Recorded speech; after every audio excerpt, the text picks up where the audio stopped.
14 to 17 years old work in competitive games in what we call match training. Here, the two players in possession must beat two opponents. Each side has a resting player.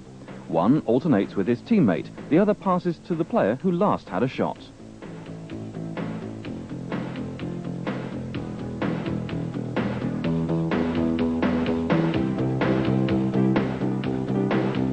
Now 1 against 1. The three in possession must beat the opponent in the middle and then finish. Meanwhile, the next player is already on his way to get around an opponent. If he succeeds, he must try to score. They change places with the three players when they lose the ball.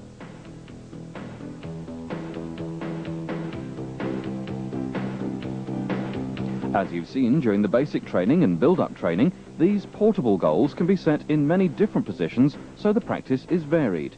Players change places all the time.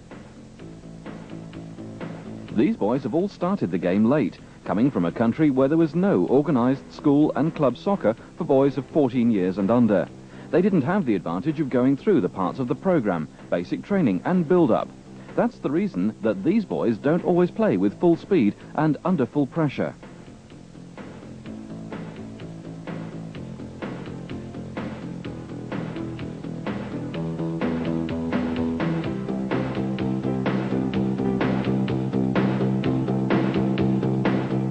Two against two, with the resting player on one side. When whites score, they keep possession.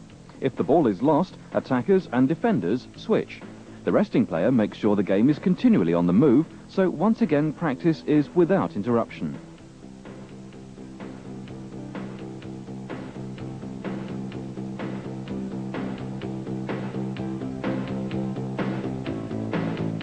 These small games are much more useful than 11 against 11 practices. Each player has many opportunities on the ball, learning to work under pressure, as well as realising the value of combining with teammates. A resting player waits by each goal and replaces the scorer.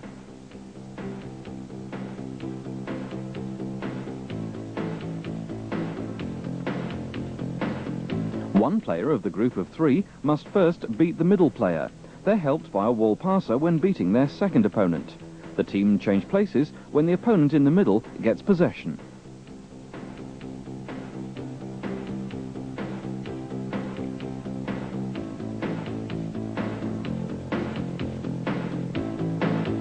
In this formation of the goals, they first beat the opponent with a move of their own choice, then a long-range shot. Not only is this exercise ideal for practicing beating opponents and giving maximum shots, they also provide excellent goalkeeper training and enjoyment.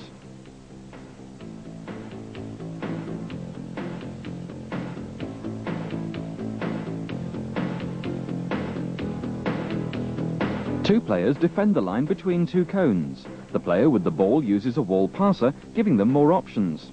They change places when they lose the ball. Again, an effective drill for less technical players. Many of these drills are practiced during the build-up training.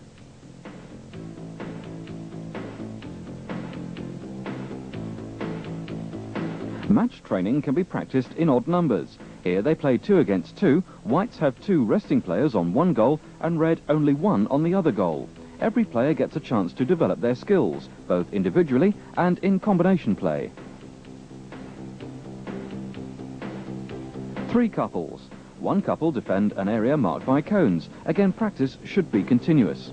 The coach should let these games flow without stopping to coach them all the time. Doing is the best teacher.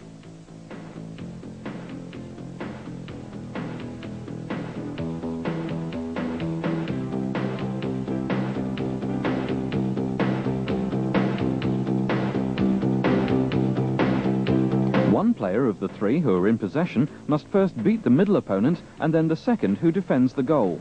Also on goals, practicing the 1 against 1 situation in many varied drills can never be practiced enough.